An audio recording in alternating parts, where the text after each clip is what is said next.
दोस्तों आपके अपने चैनल बुक विस्पर तहे दिल से स्वागत है। हो। आज हम बात करने वाले हैं गिव एंड टेक बुक के बारे में, जिसको लिखा है एडम ग्रांट ने। Chapter 1 good returns.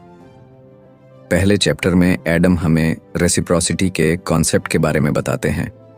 वो बताते हैं कि लोगों के साथ हमारा इंटरेक्शन का तरीका हमें सक्सेसफुल होने में बहुत मदद करता है। एडम एक कहानी बताते हैं जिसमें दो father Danny Shader and David Hornik अपने बच्चों को फुटबॉल खेलते हुए देख रहे थे। साथ ही वो आपस में बात भी कर रहे थे। ये कहानी हमें बिजनेस वर्ल्ड में गिवर्स और टेकर्स के बारे में बताती है। एडम आगे बताते हैं कि सक्सेस सिर्फ मोटिवेशन, एबिलिटी एंड अपॉर्चुनिटी पर डिपेंड नहीं करती है। ये इस बात पर भी डिपेंड करती है कि हम दूसरों से कैसे इंटरेक्ट करते हैं। एडम दो तरह के लोगों के बारे में बताते हैं। एक होते हैं गिवर्स और दूसरे होते हैं टेकर्स। टेकर्स वो होते हैं जो देने में कम और लेने में ज़्यादा विश्वास रखते हैं। ये सिर्फ अपने फ़ायदे के बारे में सोचते हैं। ये जितना दूसरों को देते हैं उससे ज़्यादा इनको चाहिए होता है, और ये लोग चीज़ों का दिखावा करते हैं, और ये लोग सेल्फिश किस्म के होते हैं। दूसरे तरह के लोग होते हैं गिवर्स। ये वो लोग होते हैं जो सिर्फ देने में विश्वास रखते हैं। इनका मकसद ये नहीं होता है कि मुझे रिटर्न में क्या मिलेगा। इनका सिर्फ एक ही मकसद होता है कि दूसरों की मदद करना है। ये लोग हमेशा दूसरों की मदद करना प्रायोरिटी पर रखते हैं, फिर चाहे इसमें इनका कोई फायदा ना हो। ऐसा करते समय इन लोगों को कई बार मुश्किलों का सामना करना पड़ता है। एडम की रिसर्च से ये पता चलता है कि जिस तरह से हम इंटरेक्शंस करते हैं या बातचीत करते हैं, उसका असर हमारे करियर पर भी होता है। गिवर्स हमेशा एक अच्छा नेटवर्क बनाते हैं और लोगों के साथ बड़े ही आसानी से कोलैबोरेट कर लेते हैं। लेकिन अगर वो अपने लिए बाउंड्रीज सेट नहीं करते तो वो बर्नआउट फील करने लगते हैं। टेकर्स शॉर्ट टर्म में तो सक्सेसफुल हो जाते हैं, लेकिन उनको लॉन्ग टर्म रिलेशनशिप को मेंटेन करने में प्रॉब्लम होती है और लोगों पर ट्रस्ट नहीं होता है। बेसिकली इस चैप्टर में ऑथर हमें ये समझाने की कोशिश कर रहा है कि एक अच्छा गिवर्स बनना आपकी लाइफ को पूरे तरीके से बदल सकता है। ये आपको सक्सेस की तरफ बढ़ने में भी मदद करता है। सिर्फ सेल्फ इंटरेस्ट की सोच से आप कभी भी लॉन्ग टर्म सक्सेस नहीं हासिल कर पाओगे। Chapter 2 the peacock and the panda. इस चैप्टर में हम बात करने वाले हैं कि कैसे गिवर्स, टेकर्स और मैचर्स अपने नेटवर्क को बनाते हैं और मेंटेन करते हैं। ऑथर समझाने के लिए इसमें एनिमल्स का यूज करते हैं। पीकॉक टेकर्स को रिप्रेजेंट करते हैं और पांडा गिवर्स को रिप्रेजेंट करते हैं। टेकर्स सिर्फ सेल्फ प्रमोटर होते हैं। इनका ध्यान सिर्फ अपनी सक्सेस के ऊपर होता है और ये हमेशा यही सोचते हैं कि हमें अपनी रिलेशनशिप से क्या फ़ायदा होता है। इनकी सोच कॉम्पिटिटिव होती है और ये लोग दूसरे लोगों को मैनिपुलेट भी करते हैं। गिवर्स दूसरी तरफ सिर्फ अच्छे रिलेशनशिप बनाने के बारे में सोचते हैं। इनके लिए दूसरों की भलाई और मदद बहुत बड़ी चीज़ होती है। ये हमेशा सपोर्टिव रिलेशनशिप को बनाते हैं। इनके लिए हेल्प करना एक लाइफ का पार्ट बन जाता है। तीसरे होते हैं मैचर्स। ये ना तो टेकर्स होते हैं और न ही गिवर्स। ये इन दोनों के कहीं बीच में होते हैं। ये जब भी किसी की मदद करते हैं तो इन्हें हमेशा रिटर्न की उम्मीद होती है। इनका मकसद रिलेशनशिप को मैनेज करने का है। एडम कुल मिलाकर ये कहना चाहते हैं कि आपका नेटवर्क कैसा है ये भी आपकी सक्सेस पर बहुत असर डालता है। वो आगे कहते हैं कि जो गिवर्स होते हैं वो आसानी से इंटरेक्ट कर पाते हैं क्योंकि वो बिना किसी फायदे के बात करते हैं। इसीलिए लोग उन्हें याद भी रखते हैं और उनकी तारीफ भी करते हैं। पर जो लोग टेकर्स होते हैं जो बात भी फायदे के लिए करते हैं, इसीलिए उनके कनेक्शन कभी अच्छे नहीं होते हैं। फॉर एग्जाम्पल, गिवर्स अच्छे बिजनेस बना सकते हैं, इसलिए नहीं कि वो टैलेंटेड होते हैं, बल्कि इसलिए भी कि उनके पास अच्छा नेटवर्क होता है। वहीं पर takers short term goal achieve कर लेते हैं, पर उन्हें लॉन्ग टर्म के लिए मेंटेन करना बहुत ही मुश्किल होता है। Chapter 3 the ripple effect. इस चैप्टर में हम जानेंगे कि कैसे लोगों के साथ कोलैबोरेशन करना और उन्हें उनके काम का क्रेडिट देना आपकी सक्सेस और रिलेशनशिप पर बहुत ही बड़ा इम्पैक्ट डाल सकते हैं। अगर आप किसी के साथ काम करते हैं तो आपके सक्सेस पाने के चांस बढ़ जाते हैं। जब लोग कोलैबोरेशन करते हैं तो उनकी स्ट्रेंथ और स्किल्स डबल हो जाती हैं, जिसकी वजह से रिजल्ट्स बहुत ही अच्छे आते हैं। सबसे बड़ा पॉइंट इस चैप्टर का ये है कि लोग किसी के क्रेडिट को कैसे हैंडल करते हैं। अगर आप किसी के काम को अच्छे से क्रेडिट देते हैं तो इससे एक पॉजिटिव माहौल बनेगा। जहां पर लोग वैल्यूएबल और मोटिवेटेड महसूस करेंगे। टेकर्स जो होते हैं वो ज़्यादा से ज़्यादा क्रेडिट पाने की इच्छा रखते हैं, जिससे एक टेंशन वाला माहौल शुरू होने लगता है जो सभी के लिए हार्मफुल है। एडम आगे एक एग्जाम्पल से समझाते हैं कि क्रेडिट देने की अप्रोच से टीम वर्क और सक्सेस के ज़्यादा चांस है। जब गिवर्स दूसरों के साथ सेलिब्रेशन करते हैं तो वो एक अच्छा सपोर्ट का सिस्टम बनाते हैं। अगर आपको हमारी समरी अच्छी लग रही है तो हमारे चैनल बुक इनसाइडर को सब्सक्राइब करना ना भूलें, और अगर आप हमें सपोर्ट करना चाहते हैं तो आप हमारी मेंबरशिप खरीद सकते हैं। Chapter 4, finding the diamond in the rough. बहुत से लोग चीज़ों को लेकर बायस होते हैं और वो चीज़ लोगों के नज़रिए को भी इम्पैक्ट करती है। फॉर एग्जाम्पल, हम किसी को भी उसकी पास्ट अचीवमेंट और करंट सिचुएशन के ऊपर जज कर सकते हैं, जिसकी वजह से हम उस इंसान की असली ताकत या कहे असली टैलेंट को नहीं देख पाते हैं। एडम इस चैप्टर में हमें ये सिखाना चाहते हैं कि हमें किसी को भी फर्स्ट इम्प्रेशंस पर जज नहीं करना चाहिए, क्योंकि एक छोटा सा इंसान भी बहुत बड़ा इंसान बनने की ताकत रखता है। इसीलिए किसी को भी इस बेसिस पर कभी मत जज करो कि वो अभी कैसा है। फॉर एग्जाम्पल, मैं आपको समझाता हूँ। धीरू भाई अंबानी के बारे में तो आपने सुना ही होगा। वो एक समय पर पेट्रोल पंप पर काम करते थे, लेकिन बाद में इतने बड़े आदमी बने। आज आप देख ही सकते हैं अंबानी परिवार कितना अमीर है। हर बड़ी चीज की शुरुआत छोटे से होती है। इसीलिए जब बुरा वक्त चल रहा हो तो कभी किसी को भी जज नहीं करना चाहिए। लेकिन जो गिवर्स होते हैं वो बड़ी जल्दी लोगों के अंदर के पोटेंशियल को पहचान लेते हैं। गिवर्स अपने टाइम और अपने रिसोर्सेज का दूसरों की मदद करने में इन्वेस्ट करते हैं, फिर चाहे जिसकी मदद कर रहे हैं वो इतना प्रॉमिसिंग भी ना हो। एडम एक कहानी बताते हैं जिसमें लगभग सभी सक्सेसफुल लोगों को अंडर एस्टिमेट किया गया, लेकिन कुछ लोग ऐसे भी थे जिन्होंने उनकी मदद की और उनको उनकी ताकत और कैपेबिलिटीज के बारे में बताया। एडम रिसर्च से बताते हैं कि जिस इंसान को मोटिवेट किया जाए और सपोर्ट किया जाए वो इंसान बाकियों के कंपैरिजन में बेहतर परफॉर्म करता है। लोगों में बिलीव करके, उन्हें गाइडेंस प्रोवाइड करके गिवर्स उनके हिडन टैलेंट को बाहर ला सकते हैं। एडम बताते हैं कि मैंने कंपनी में ऐसे कई लोग देखे हैं जिनके अंदर बहुत टैलेंट है, पर बिना सपोर्ट और गाइडेंस की वजह से वो कुछ बहुत बड़ा नहीं कर पाए। अगर आप किसी भी इंसान को सपोर्ट करने के लिए कैपेबल हो तो ज़रूर करें। क्या पता आपके थोड़े से सपोर्ट से किसी की पूरी लाइफ बदल जाए। इसे एक कहानी से समझते हैं। एक बार एक शहर में एक आरव नाम का लड़का यूपीएससी की तैयारी कर रहा था। उसका सपना था कि वो आईएएस बने, लेकिन 3 अटेम्प्ट के बाद भी उसका सिलेक्शन नहीं हुआ। उसके किराए के रूम पर एक लड़का राहुल खाना देने आता था। उस लड़के का परिवार बहुत ही गरीब था और वो अपना सारा खर्चा टिफिन सर्विस से ही कमाता था। उसके पिताजी भी नहीं थे, लेकिन राहुल को पढ़ने का बहुत शौक था और उसे भी यूपीएससी का एग्जाम देना था। लेकिन राहुल के पास तैयारी के लिए पैसे नहीं थे। इसीलिए आरव ने राहुल के अंदर के पोटेंशियल को पहचान लिया था। आरव ने राहुल की बहुत मदद की, उसे पूरा सपोर्ट दिया और गाइडेंस भी दी, और राहुल ने पहली बार में यूपीएससी क्लियर कर दिया। अगर राहुल को वो सपोर्ट नहीं मिलता तो शायद आज भी वो टिफिन सर्विस से अपना गुजारा कर रहा होता। तो इसीलिए हमेशा लोगों को सपोर्ट कीजिए और उन्हें गाइडेंस भी दीजिए। आप बहुत सारे लोगों की जिंदगी बदल सकते हैं। Chapter 5, the power of powerless communication. Adam powerless communication के कॉन्सेप्ट को बताते हैं जो बोलने की एक ऐसी स्टाइल को बताती है जो ज्यादा हम्बल होती है। इसमें स्ट्रॉन्ग एग्रेसिव बयान देने के बजाय मैं गलत हो सकता हूं या आप क्या सोचते हैं जैसे सेंटेंस को यूज करना चाहिए।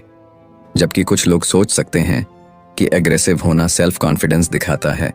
एडम का कहना है कि हम्बल होना असल में कुछ सिचुएशंस में ज्यादा इफेक्टिव होता है। इस चैप्टर में पावरलेस कम्युनिकेशन के कई सारे एडवांटेजेस बताए गए हैं। जैसे पहला है ओपननेस को बढ़ावा देना।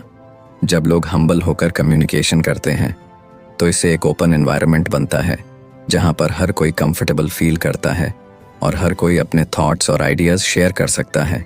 इससे कोलैबोरेशन और क्रिएटिविटी दोनों बढ़ती है। दूसरा एडवांटेज है ट्रस्ट का बनना।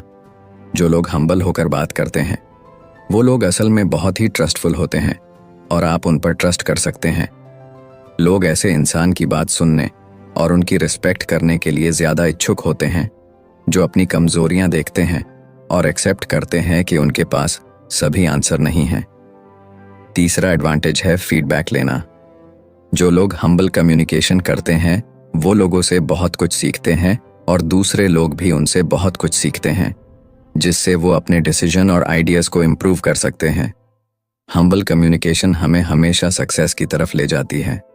एडम कई सारे लीडर्स की स्टोरीज बताते हैं जो इस तरह की कम्युनिकेशन का यूज़ करके लोगों से कनेक्ट कर लेते हैं। ये लीडर्स हम्बल अप्रोच का यूज़ करके लोगों को वैल्यूएबल फील कराते हैं। Chapter 6 the art of motivation maintenance. Adam इस बात का पता लगाते हैं कि गिवर्स क्यों कामयाब होते हैं जबकि दूसरे बर्नआउट का एक्सपीरियंस करते हैं। इस चैप्टर में हम बात करने वाले हैं कि गिवर्स किन चैलेंजेस का सामना करते हैं और कैसे वे समय के साथ अपनी इंस्पिरेशन को बनाए रखते हैं। गिवर्स अक्सर दूसरों की ज़रूरतों को अपनी ज़रूरतों से पहले रखते हैं, जिससे थकावट और बर्नआउट हो सकता है। एडम बताते हैं कि जब गिवर्स लगातार दूसरों की मदद करते हैं लेकिन खुद की परवाह नहीं करते तो वे ओवरवेल्म्ड और अनहैप्पी महसूस कर सकते हैं। इसके वजह से उनकी इफेक्टिवनेस और ओवरऑल वेलनेस में गिरावट आ सकती है। इंस्पिरेशन को बनाए रखने की स्ट्रेटजीज ये है। गिवर्स को न कहना सीखना चाहिए और अपनी ज़रूरतों को प्रायोरिटी देनी चाहिए। वे कितना देते हैं इस पर लिमिट सेट करके वे अपनी एनर्जी और एक्साइटमेंट बनाए रख सकते हैं। गिवर्स को अपने आसपास ऐसे लोगों से बेनिफिट मिल सकता है जो उनके कोशिश की सराहना करते हैं। आपसी सपोर्ट का नेटवर्क बनाने से गिवर्स को रिचार्ज होने और वैल्यूएबल महसूस करने में मदद मिलती है। गिवर्स को खुद को दूसरों पर पड़ने वाले पॉजिटिव इम्पैक्ट की याद दिलानी चाहिए। गिवर्स को दूसरों को भी उनकी मदद करने की परमिशन देनी चाहिए। सपोर्ट और हेल्प एक्सेप्ट करने से एक हेल्थी माहौल पैदा हो सकता है और आइसोलेशन की भावना को रोका जा सकता है। चैप्टर 7 चंप चेंज। एडम ने उन चैलेंजेस का पता लगाया है जिनका सामना गिवर्स अपने बेनिफिट से बचने और अपने रिश्तों में बैलेंस बनाए रखने में करते हैं। एडम ने द डोरमैट इफेक्ट का कॉन्सेप्ट पेश किया है, जो तब होता है जब गिवर्स का शोषण टेकर्स करते हैं जो देने से ज्यादा लेते हैं। वह बताते हैं कि गिवर्स दूसरों की मदद करना चाहते हैं, लेकिन अगर वे लिमिट सेट नहीं करते हैं तो उन्हें आसानी से दूसरों की नज़र में नहीं आने का रिस्क होता है। इससे बर्नआउट और नाराजगी हो सकती है। गिवर्स के लिए कुछ स्ट्रेटजीज है। गिवर्स को लिमिट सेट करना और उन रिक्वेस्ट को नकारना सीखना चाहिए जो इनअप्रोप्रिएट हैं या उनके दायरे से बाहर हैं। इससे उन्हें अपनी एनर्जी बनाए रखने और सबसे ज़रूरी कामों पर कॉन्सेंट्रेट करने में मदद मिलती है। गिवर्स को ज़रूरत पड़ने पर दूसरों से मदद मांगने में सहज महसूस करना चाहिए। इससे एक बैलेंस बनता है और उन्हें ओवरवेल्म्ड होने से बचाता है। अपने देने के पॉजिटिव इम्पैक्ट पर फोकस करके देने वाले मोटिवेटेड रह सकते हैं और एक्सप्लॉइटेड महसूस करने से बच सकते हैं। वे जो अंतर लाते हैं उसे देखकर उन्हें पर्पस की भावना बनाए रखने में मदद मिलती है। देने वालों को इस बारे में सेलेक्टिव होना चाहिए कि वे किसकी मदद करते हैं।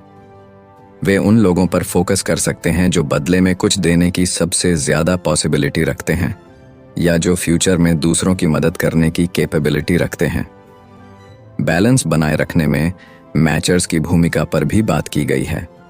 मैचर्स फेयरनेस एंड रेसिप्रोसिटी में विश्वास करते हैं, इसीलिए उनके द्वारा देने वालों का फ़ायदा उठाने की पॉसिबिलिटी कम होती है। असल में मैचर्स टेकर्स को बुलाकर और यह इंश्योर करके गिवर्स की रक्षा करने में मदद कर सकते हैं कि हर कोई अपना अप्रोप्रिएट हिस्सा दे। Chapter 8 the Scrooge shift. Adam चर्चा करते हैं कि कैसे लोगों के परसेप्शंस एंड प्रैक्टिसेस छोटे इफेक्ट के बेस पर बदल सकते हैं, जिससे वे ज़्यादा सेल्फिश या जेनरस बिहेवियर करने लगते हैं। एडम बताते हैं कि हमारी पहचान और हम खुद को कैसे देखते हैं, यह हमारे कामों को बहुत इफेक्ट कर सकता है। एग्जाम्पल के लिए, जब लोगों को उनकी भूमिकाओं या पहचानों की याद दिलाई जाती है जो सेल्फिश होने या लेने पर जोर देती हैं, तो वे उन तरीकों से बिहेव कर सकते हैं जो उन पहचानों के अकॉर्डिंग हों। इसे स्क्रूज शिफ्ट कहते हैं, जहां लोग कम जेनरस हो जाते हैं और अपने हितों पर ज्यादा फोकस करते हैं। एडम इस कॉन्सेप्ट को क्लियर करने के लिए वेरियस एग्जाम्पल्स प्रोवाइड करते हैं। Soccer team dynamics.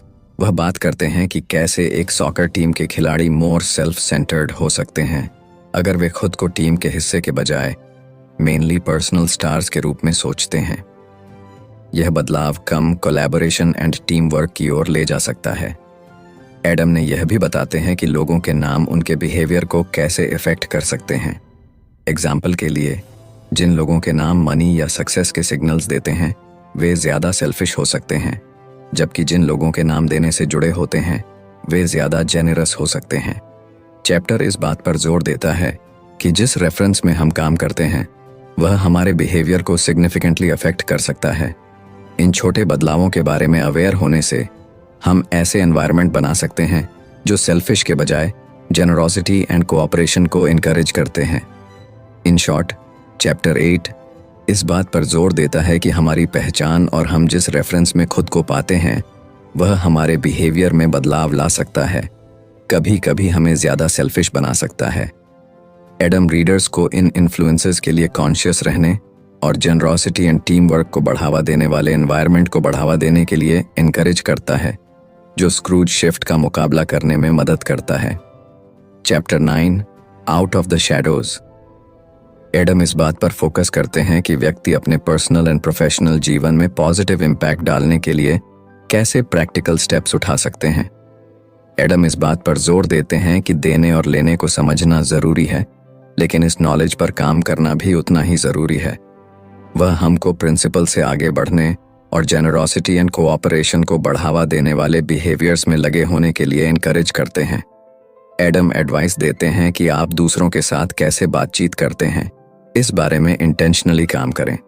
अपने वर्क प्लेस और कम्युनिटी में कंट्रीब्यूशन देने के लिए गोल सेट करें और दूसरों की मदद करने के अपॉर्चुनिटीज़ की एक्टिवली तलाश करें। वह लीडर्स को ऐसा माहौल बनाने के लिए इनकरेज करते हैं जहां काइंडनेस को इम्पोर्टेंस दी जाती है।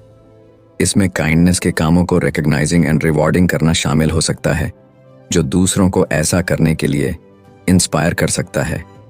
एडम गिवर्स का एक मजबूत नेटवर्क बनाने के इम्पोर्टेंस पर प्रकाश डालते हैं।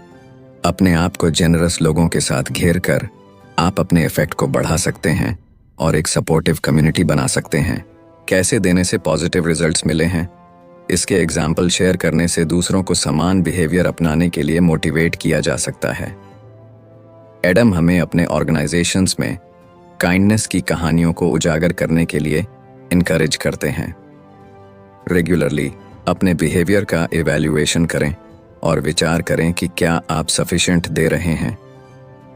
कॉन्टेम्पलेशन आपको अपने वैल्यूज और गोल्स के साथ जुड़े रहने में मदद कर सकता है। इन शॉर्ट, चैप्टर 9 हमको एक्शन करने और अपने जीवन में देने और लेने के प्रिंसिपल्स को अप्लाई करने के लिए इनकरेज करता है। इंटेंशनली देने का कल्चर बनाकर, नेटवर्क का बेनिफिट उठाकर, सक्सेस की कहानियों को शेयर करके और अपने कामों पर चिंतन करके लोग अपने रिश्तों और कम्युनिटीज़ पर मीनिंगफुल इम्पैक्ट डाल सकते हैं। एडम इस बात पर जोर देते हैं कि ये कोशिश न केवल दूसरों को बेनिफिट करते हैं बल्कि पर्सनल एंड प्रोफेशनल सक्सेस भी दिला सकते हैं। तो फ्रेंड्स, ये थी हमारी आज की बुक समरी। आपको कैसी लगी कमेंट करके ज़रूर बताएं और धन्यवाद आपका समरी एंड तक सुनने के लिए।